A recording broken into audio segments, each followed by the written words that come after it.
Of course, a place, a society where there's truth. Okay? Some kind of openness about God. And this is one of the things that's constantly being knocked on the door of in the encyclicals, is that in every society there should be an openness to the religious quest of mankind. Okay? There should be religious freedom, so people can make that journey to the transcendent.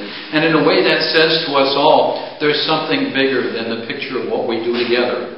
Okay? There's something bigger to this journey of being a person than just all the other things that could just be horizontal for the rest of our lives and so forth.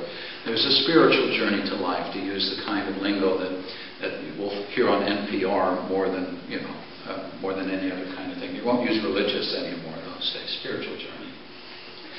And we want a society where there's justice. Okay? And justice in the sense that allows people to have the virtues of friendliness and friendship happening around us. Okay? And these are the basic things that help us to do this. And in the middle of this, of course, you see, this is the place, family life is the place where all these things are cultivated in the first place. This is where we learn to be brothers and sisters, good neighbors to one another in a way, is inside the home. And Aristotle will say something to the extent even like we teach inside of our families the kind of mode of living that will help them live under the governments that they find themselves. So if you live under a monarchy, the dad will act like a monarch. Okay, and the kids will have to learn a little bit more about what it's like to be under a benevolent monarch. Okay, if you live in a democracy, it's good to get them talking about decision making and all that kind of stuff and public sharing of things and so forth. So that this becomes not only a place of getting them going into the world of economics, but getting them going socially and even into the political realm of life, and talking about those things in the way that fits the society they're brought up in. Most of the late social teaching of the church is more inclined toward democratic things, because there's participation of people, and we take ownership, so to speak, of our governments and so forth, and it brings everybody into a sense of participation and responsibility. And of course, at heart is something that's going to reach very, very deep into this whole ethos, the self-preservation. And there are times when self-preservation cannot be acted on it's beyond the ability of a human being. And this reaches right from the womb to the tomb, doesn't it? Okay, that at those moments we care for other people's lives who cannot care for themselves. So basically, St. Thomas's schema of the natural law invites us pretty deeply into all of this. If you read it with kind of a broad stroke and say, well, where am I going? Where should my heart be? Well, these are the cultivated loves. I should love preserving myself. I should love family life. I should love seeking truth and building community and friendships and so forth. That this is the thing we can honestly pray about and have grow. For St. Thomas, this is the gift of now God. Now, let's say that only 1 in 2,000 of us are fully alive. Okay? What does God do for the other, like the 99 sheep that are left behind, the 1,999 that are left behind? St. Thomas's vision of this is this, that when we are baptized, not only do we get connection with God through the infused theological virtues, that God also breathes into us a second skin of infused moral virtues.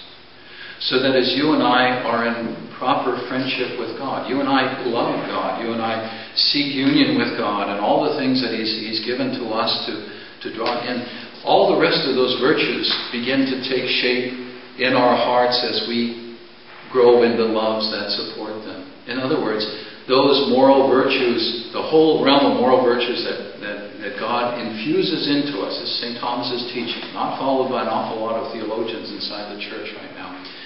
But God gives each of His children the promise of happiness and fullness of heart. Okay? Something else is going on inside of us. And it seems, if I watch the theme of infused virtues kind of deeply enough, central to that is going to be our relationship with God. when you and I are tuned into God in the way that He calls each of us to respond to God, the rest of these things are going to flower in their own right. It's an interconnecting whole, so to speak. Okay? And so our happiness will grow. Our joy will grow. Our ease, quickness, and joy in responding to these loves will grow as we're connected with God more and more faithfully, more and more habitually, more and more open to Him, His fathering in our lives, His salvation in Jesus, His prompting by the Holy Spirit. That's what He gives to us in the process.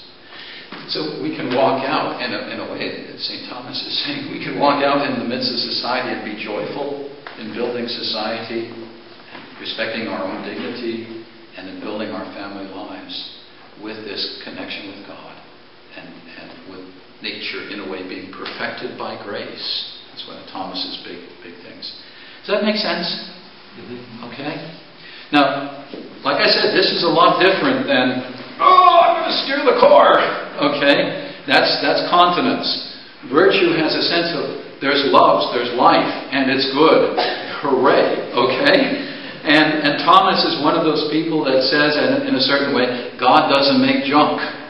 God doesn't make junk. There's some quality life and love that's at the heart of us that never dies. And that grace will resuscitate, resurrect, renew, okay, as we come to God for renewal and resurrection in Jesus. And all the many awesome things that He's done for us here. Now, this is just a natural law thing. If I wanted to add one thing more out of the Bible, and this is, because I'm growing up Lutheran, I know these words better. I just look for simple words that really fit. One of the key words in the Old Testament and New Testament is this one, righteousness. Sometimes it gets translated justice, but righteousness has a pretty keen edge to it when we stop into it for a second. And I got this from a biblical scholar called Achtemeyer. I think it was Elizabeth Achtemeyer.